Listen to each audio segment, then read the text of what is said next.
আল্লাহ আমার রব, এই রবি আমার সব। দামে দামে তন মনে তারি অনুভব। তোমার দুনিয়াতে আমি যেদিকে তাকাই, অথই নিয়ামতে ডুবে আছি সবাই। পাক পাখালির গানে শুনি তসবি কলরব, তসবি কলরব। আল্লাহ আমার রব, এই রবি আমার সব। আসসালামু আলাইকুম, আলহামদুলিল্লাহ, আসসালাতু ওয়াসসালামু আলা রাসূলিল্লাহ। প্রিয় দর্শক, আপনারা যারা দেশে আছেন প্রবাসে, সবাইকে জানাই অনেক অনেক প্রীতি ও শুভেচ্ছা। শুরু হলো এনটিভি আয়োজিত এবং লাভ হলো নিবেদিত অনুষ্ঠান আপনার জিজ্ঞাসা। আপনাদের সাথে আছি আমি জয়নুল আবেদিন আজাদ, আর আপনাদের মনে জাগা প্রশ্নের জিজ্ঞাসার জবাব দিচ্ছেন বিশিষ্ট আলেম ডক্টর মোহাম্মদ সাইফুল্লাহ। আসসালামু আলাইকুম ওয়া রাহমাতুল্লাহি ওয়া বারাকাতুহু।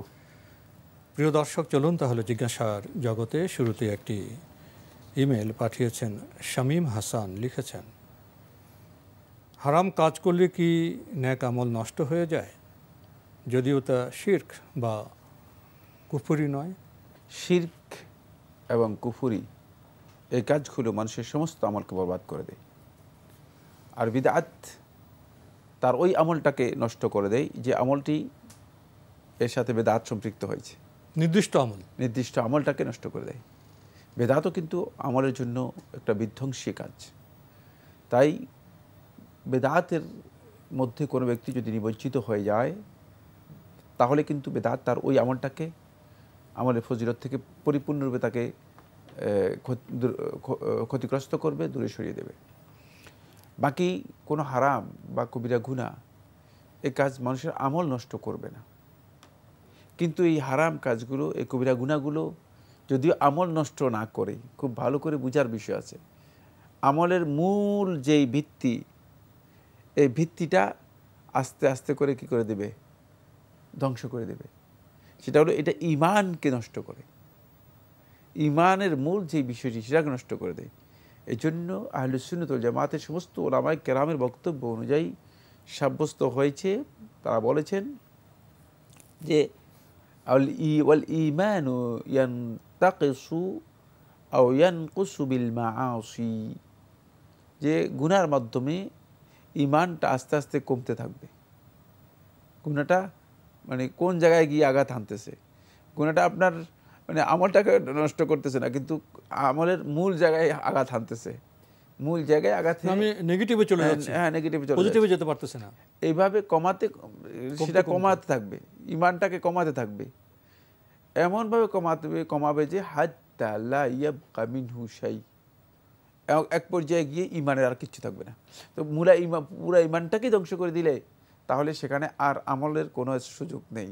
এই জন্য গুনাহ কিন্তু যদিও সরাসরি একজন ব্যক্তিকে মানে, যেমন একজনকে যদি আপনি হত্যা করে ফেলেন একটা ছুরি দিয়ে, মানে অথবা তরবারি দিয়ে আঘাত করে, তাহলে তাকে হত্যা করে ফেললেন, তাকে নষ্ট করে শেষ করে দিলেন। কিন্তু যদি সেভাবে না করে তাকে আস্তে আস্তে ইনজেকশন পুশ করে করে হত্যা করেন, তাহলে তার জন্য এটা ভয়ঙ্কর ক্ষতির কারণ, এবং সে কষ্ট পেয়ে সারা জিন্দেগিতে কী হবে? শেষ হত্যা তো হবেই, কিন্তু কষ্ট পেয়ে বিপর্যস্ত হয়ে যাবে। সুতরাং হারাম কাজ কিন্তু এই পর্যায়ে এক ব্যক্তিকে নিয়ে যাবে, যদিও সরাসরি সমস্ত আমলকে বরবাদ করবে না, কিন্তু এক পর্যায়ে গিয়ে আমলের কিছুই ছেড়ে দেবে না, সবটাকে এসে ধ্বংস করে দিয়ে যাবে। খুবই গুরুত্বপূর্ণ বিষয় আমরা অবগত হলাম। প্রিয় দর্শক, আরও লিখেছেন, কোনো মানুষ যখন আল্লাহর অবাধ্যতায় লিপ্ত হয়, তখন আল্লাহ কষ্ট পান নাকি অসন্তুষ্ট হন? আল্লাহ সুবহানাহু ওয়া তাআলা কষ্ট পান না। কষ্ট পাবেন প্রশ্নই আসে না। কষ্ট কাকে বলা হয় থাকে?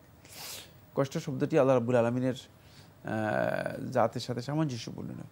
আল্লাহ তাআলা অসন্তুষ্ট হন। আল্লাহর বিধান যখন লঙ্ঘন করে আল্লাহ রাব্বুল আলামিন অসন্তুষ্ট হন। আল্লাহ তাআলার অসন্তুষ্টি তখন দেখা যায়। বাকি এটা আল্লাহ সুবহানাহু ওয়া তাআলার অসন্তুষ্টির বিষয়টি আল্লাহ তাআলা ছাড়া আর কেউ জানেন না। এর ধরন কি, এর কাইফিয়ত কি, এর প্রকৃতিটা কি, এটা আমরা জানি না। এই যেহেতু যতটুকু আমাদের কাছে ইনফরমেশন আছে, সেটা হচ্ছে আল্লাহ সুবহানাহু ওয়া তাআলা অসন্তুষ্টি, এবং সন্তুষ্টি, ভালো কাজের মধ্যে আল্লাহ তাআলা সন্তুষ্টি রয়েছে। আর খারাপ কাজ অথবা নিষিদ্ধ কাজ যেগুলো আছে, হারাম কাজ আছে, সেগুলোর মধ্যে আল্লাহ রাব্বুল আলামিনের অসন্তুষ্টি রয়েছে। সুতরাং এগুলোর মাধ্যমে আল্লাহ তাআলা অসন্তুষ্ট হয়ে থাকেন। আর কষ্ট কথাটি এখানে প্রযোজ্য নয়। জি, এটা মানুষের জন্য এটা প্রযোজ্য। আমরা খুবই গুরুত্বপূর্ণ বিষয়ে জানলাম। প্রিয় দর্শক আরও লিখেছেন, কোনো অমুসলিম যদি বিসমিল্লাহ বলে মুরগি জবাই করেন তাহলে কি সেই গোশত খাওয়া যাবে? অমুসলিম ব্যক্তি যদি বিসমিল্লাহ পড়ে আল্লাহর নামে জবে করে থাকেন তাহলে তার এই গোশত খেতে কোনো ধরনের বাধা নেই, যেহেতু জবে করা হয়েছে এবং আল্লাহর নামে উল্লেখ করা হয়েছে। ইসলামী শরিয়ার দৃষ্টিভঙ্গিতে জবে করা হলে এবং আল্লাহর নামে জবে করা হলে তাহলে তার এই জবেকৃত প্রাণী ভক্ষণ করা জায়েজ। কোনো মুসলিম যদি বিসমিল্লাহ না বলে জবাই করেন সেটার কি অবস্থা হবে? মুসলিম ব্যক্তি যদি বিসমিল্লাহ না পড়ে জবে করে থাকেন, ইচ্ছাকৃত বিসমিল্লাহ পরিহার করেন, তার এই জবে করা খাওয়া হারাম, জায়েজ নেই। যে যদি ভুলক্রমে তার কাছ থেকে বিসমিল্লাহ ছুটে যায়, মানে খেয়াল ছিল না, তাহলে ওই ব্যক্তির জবেকৃত প্রাণী খাওয়া জায়েজ রয়েছে। এটি আলেমদের মধ্যে বিতর্কিত একটি মাসআলা, বাকি জায়েজ রয়েছে, কোনো সন্দেহ নেই, যেহেতু ভুলকে আল্লাহ সুবহানাহু ওয়া তাআলা মানুষের জন্য ক্ষমা করে দিয়েছেন, উঠিয়ে নিয়েছেন। ভাই শামীম হাসান, আপনি সবশেষে লিখেছেন, রিজিক কি? এতদিন জানতাম রিজিক বলতে শুধু খাদ্যকে বোঝায়, সম্প্রতি জানতে পারলাম এই কথাটি সঠিক নয়। রিজিক বলা হয় তাকে মানুষের জন্য আল্লাহর পক্ষ থেকে যেই বন্টন রয়েছে সেটাকেই রিজিক বলা হয় থাকে, যেটা মানুষকে আল্লাহ তাআলা মানে জীবন ধারণের জন্য, জীবন যাপনের জন্য মানুষের জন্য আল্লাহ তাআলা যেই বন্টন করেছেন সেই বন্টনটা হচ্ছে রিজিক। সেটা হচ্ছে রিজিক, যেটা আল্লাহর পক্ষ থেকে মানুষদেরকে দেয়া হয়েছে। এটা খাদ্য হওয়া সত্য নয়, ব্যাপক বিষয়, ব্যাপক অর্থ, ব্যাপক অর্থ কথা বলছি। জীবনযাপনের যা যা দরকার, যা কিছু আছে, গাড়ি বাড়ি টাকা পয়সা সব, না সবটাই। এর মধ্যে সবচেয়ে বড় রিজিক হচ্ছে যেটা হচ্ছে আল আফিয়া, সুস্থতা। সুস্থতা এটা বড় রিজিক। অসুস্থ হলে বোঝা যায়, অসুস্থ হলে এটা বোঝা যায় যে কত ভয়, সুস্থতা কত গুরুত্বপূর্ণ বিষয়।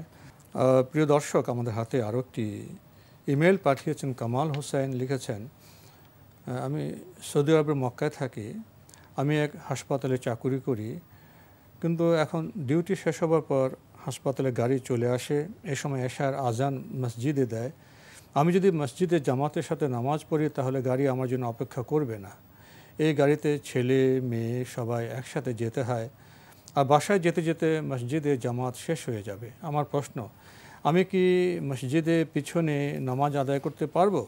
মসজিদে জামাত শুরু হয় নাই, না বাসায় গিয়ে নামাজ আদায় করব? ধন্যবাদ এই ভাইকে, আপনি গুরুত্বপূর্ণ জীবন ঘনিষ্ঠ বিষয় বলেছেন।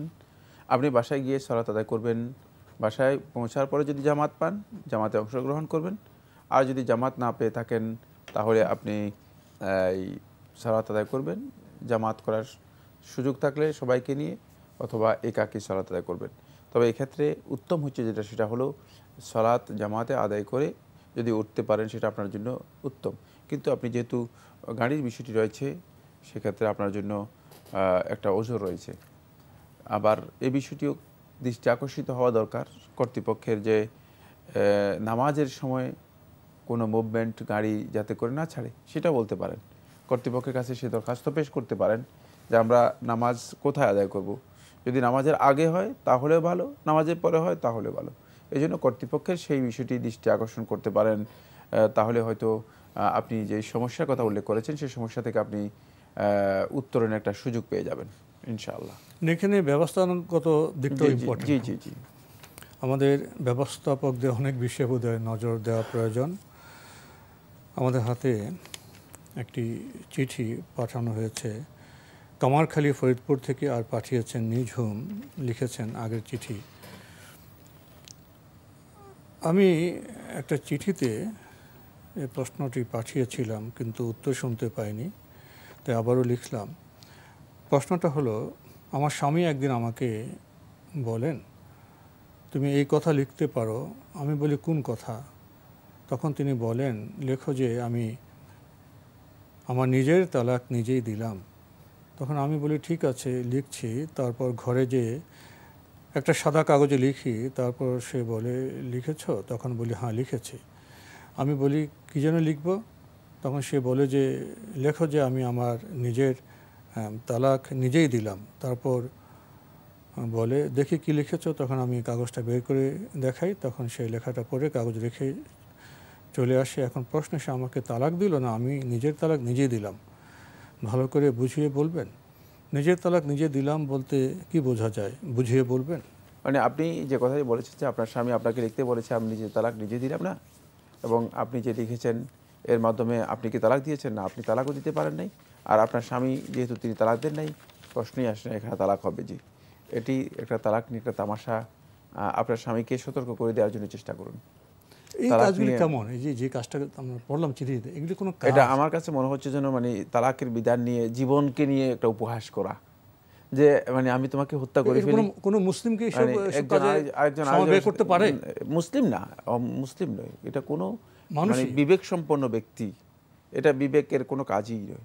কোনো বিবেক সম্পন্ন ব্যক্তি এটা বলতে পারে যে আসি আমরা একজন আরেকজনকে হত্যা করি, মানে এটা একটা উপহাস করলাম। কারণ এটা জীবনের সাথে সম্পর্ক, জীবনকে ধ্বংস করা হচ্ছে তালাক। সুতরাং মানে তালাকের জন্য মানে তামাশা করা, তালাক নিয়ে উপহাস করা, এটাকে তুচ্ছ জ্ঞান করার কোনো অবকাশ নেই।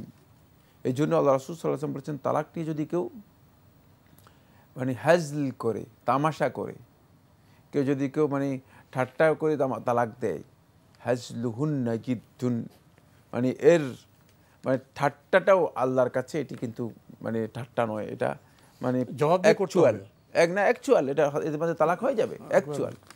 সুতরাং এটি যথার্থ প্রযোজ্য হয়ে যাবে যদি তালাক হয়ে থাকে। কিন্তু আপনার স্বামী এখানে একটা তালাউব করেছেন, আমার মনে হচ্ছে যেন দিন, ইসলাম, ইমান, আমল এগুলো সম্পর্কে অজ্ঞতার কারণেই এই কাজটি করেছেন।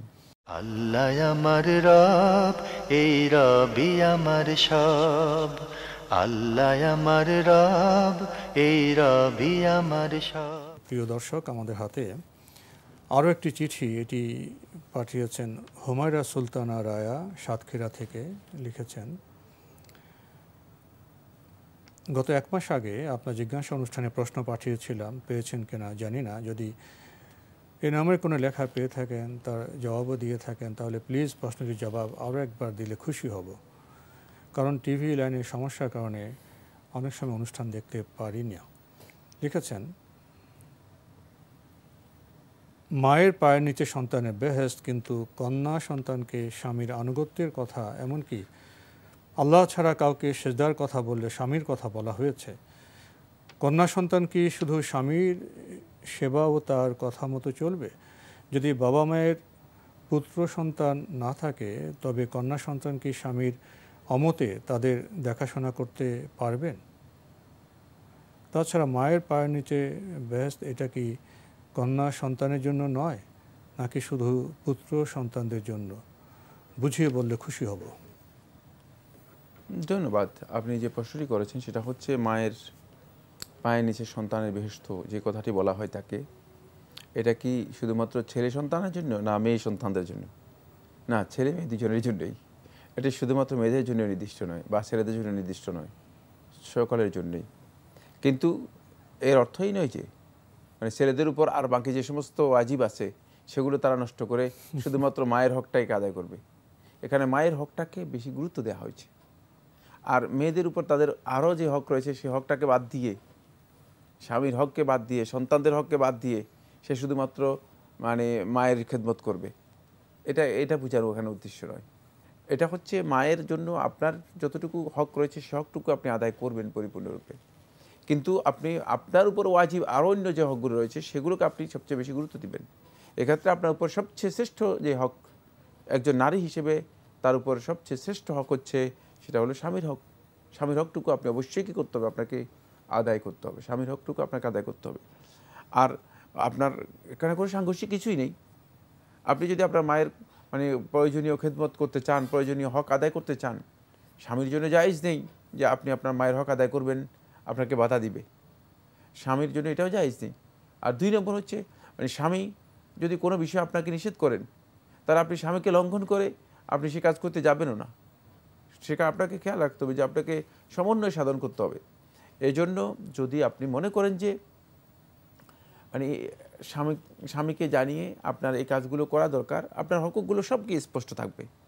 এখানে উচ্চ কোনো জিনিস রাখবেন না। দাম্পত্য জীবনের বড় কলহের যে বিষয়টি সেটা হচ্ছে কোনো কিছু গোপন থাকা। গোপন জিনিস মানে ভিতরের মধ্যে রেখে দেয়া, গোপন চর্চা করা, স্বামীর জন্যও এটা জায়েজ নেই, তাহলে দাম্পত্য জীবনে কলহ আসতে পারে, সন্দেহ সংশয় হতে পারে। স্ত্রীর জন্য এটি জায়েজ নেই, তাহলে এই স্ত্রী দাম্পত্য জীবনটা সমৃদ্ধ এবং শান্তিময় হবে না। এই জন্য এই ধরনের মানে কোনো সুযোগ নেই, কারণ একসাথে জীবনযাপন করতেছেন। সুতরাং এখানে গোপনীয়তার আর কিছু মানে রেখে দেওয়ার কোনো দরকার নেই। গোপনীয়তা রেখে দেওয়ার অর্থই হচ্ছে এখানে কিছু গ্যাপ রয়ে গিয়েছে। এই জন্য আপনি আপনার স্বামীর কাছে গোপন করে আপনার মাকে কি খেদমত করবেন? খেদমত তো করতে পারবেনই না, বরং আপনি এখানে খেদমত করতে গিয়ে আপনি ক্ষতিগ্রস্ত হবেন, দ্বন্দ্ব তৈরি করবেন, ক্ষতিগ্রস্ত হবেন, আপনার মানে ফ্যামিলি ধ্বংস হয়ে যাবে, আপনার পরিবার ধ্বংস হয়ে যাবে।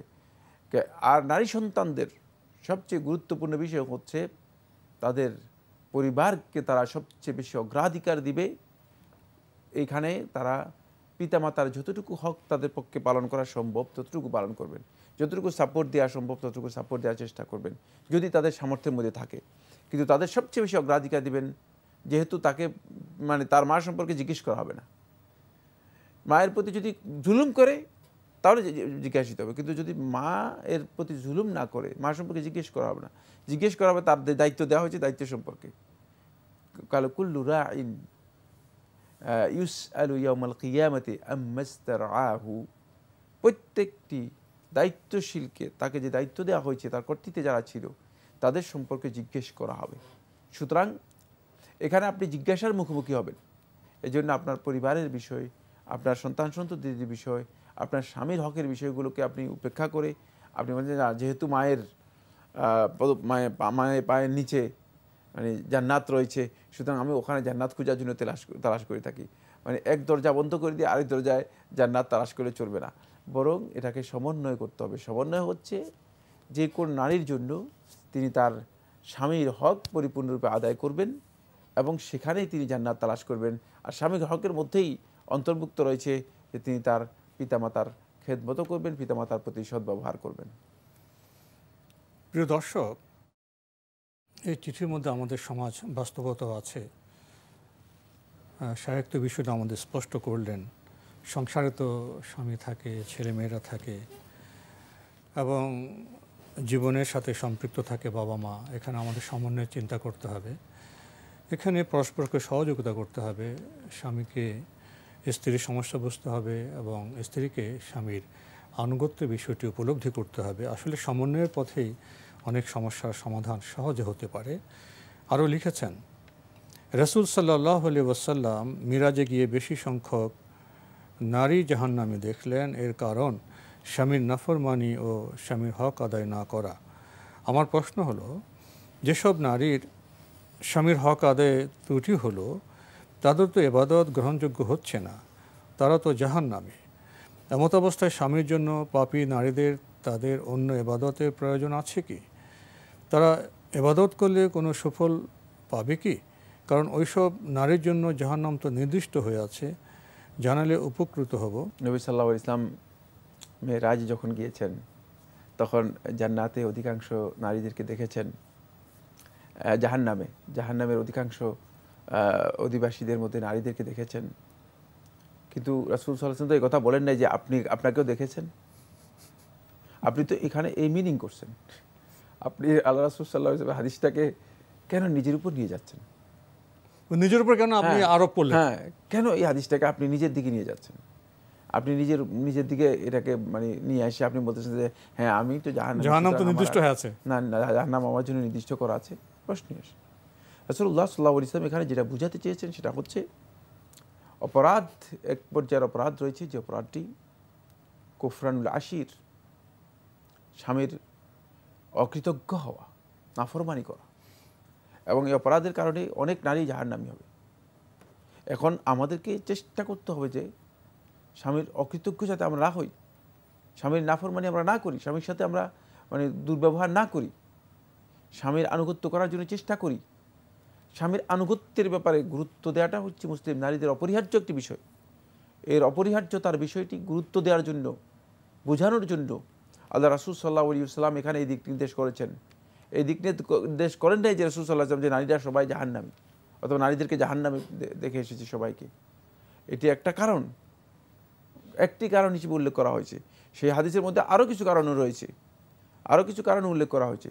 সুতরাং আপনি এটাকে নিজের উপর প্রয়োগ করে যে আর আমার ইবাদতের প্রয়োজন কি রয়েছে, এর অর্থ হচ্ছে আপনি আসলে নিজেকে নিজেই মানে এই হাদিস থেকে এই অর্থের মধ্যে নিয়ে গেছেন যে আমি জাহান্নামী, নেতিবাচক একটি অর্থ নিয়ে গেছেন। ঠিক নয়, বরং আপনি এখান থেকে এই শিক্ষা গ্রহণ করুন যে স্বামীর আনুগত্য সর্বোচ্চ গুরুত্ব দিয়ে আমি গ্রহণ করব, কারণ আমার জান্নাতে যাওয়া দরকার। মানে ইতিবাচক দৃষ্টিতে নিতে হবে এখানে। আমার জান্নাতে যাওয়া দরকার, স্বামীর আনুগত্যের বিষয়টি নিশ্চিত করার জন্য আমি সর্বোচ্চ চেষ্টা করব। কিন্তু স্বামীর আনুগত্যের বিষয়েও খুব ভালো করে খেয়াল রাখতে হবে যে এটা কিন্তু ফিল মারুফ হতে হবে, মানে বৈধ কাজে হতে হবে। অবৈধ হারাম গর্হিত কাজে স্বামীর আনুগত্যের ইসলামে কোনো বিধান নেই।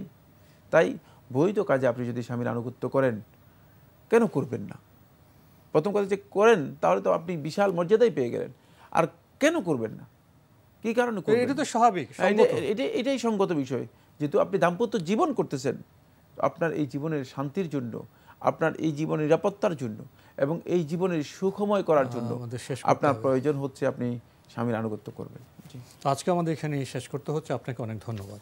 আপনাকে অশেষ ধন্যবাদ। প্রিয় দর্শক, আমরা দেখছিলাম এনটিভি আয়োজিত এবং লাভ হলো নিবেদিত অনুষ্ঠান আপনার জিজ্ঞাসা। আমাদের এই অনুষ্ঠান আপনারা এনটিভি অনলাইনেও দেখতে পারবেন। ভিজিট করুন www.ntvbd.com। এছাড়া ইউটিউবে এবং ভেরিফাইড ফেসবুক পেজেও আমাদের অনুষ্ঠান দেখতে পারবেন। প্রিয় দর্শক, অনেক সময় আমরা একটি হাদিস থেকে সিদ্ধান্ত গ্রহণের চেষ্টা করি, ওই বিষয়ে অন্য হাদিস আমরা তেমন পড়ি না। হাদিসে কি শুধু মেয়েদের দায়িত্ব প্রসঙ্গেই কথা বলা হয়েছে? নারীদের উপর যখন পুরুষদের অধিকার আছে, পুরুষদের উপর কি নারীদের অধিকার নেই? সেসব হাদিসকে আমরা পড়ব না? বিচ্ছিন্ন খণ্ডিত জ্ঞান চর্চা করলে ভুল বোঝাবুঝির সৃষ্টি হতে পারে। নারীদেরও অনেক অধিকার আছে পুরুষের উপর। সব বিষয়ে জেনে যদি আমরা সমন্বয় করতে পারি, তাহলে বোধহয় আমরা প্রান্তিক চিন্তায় যাব না, নেতিবাচক ভাবনায় যাব না। শয়তান তো আমাদের নেতিবাচক ভাবনায়, প্রান্তিক চিন্তায়, খণ্ডিত চেতনায় নিয়ে যেতে হয়। জ্ঞান চর্চার ক্ষেত্রে এসব বিষয়ে আমাদের অবশ্যই সতর্ক থাকতে হবে, সচেতন থাকতে হবে। চিঠি লিখুন, প্রশ্ন পাঠান আমাদের ঠিকানায়। পরিচালক আপনার জিজ্ঞাসা, এনটিভি, বিএসসিসি ভবন, 7ম তলা, 102 কাজী নজরুল ইসলাম অ্যাভিনিউ, কারওয়ান বাজার, ঢাকা 1215। ইমেল অ্যাড্রেস আপনার জিজ্ঞাসা @ntvbd.com। প্রিয় দর্শক, মহান আল্লাহ আমাদের সবাইকে নিরাপদে রাখুন, রাখুন শান্তিতে। আসসালামু আলাইকুম।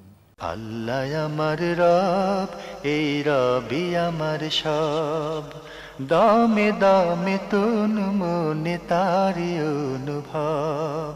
আল্লাহ আমার রব, এই রবি আমার সব।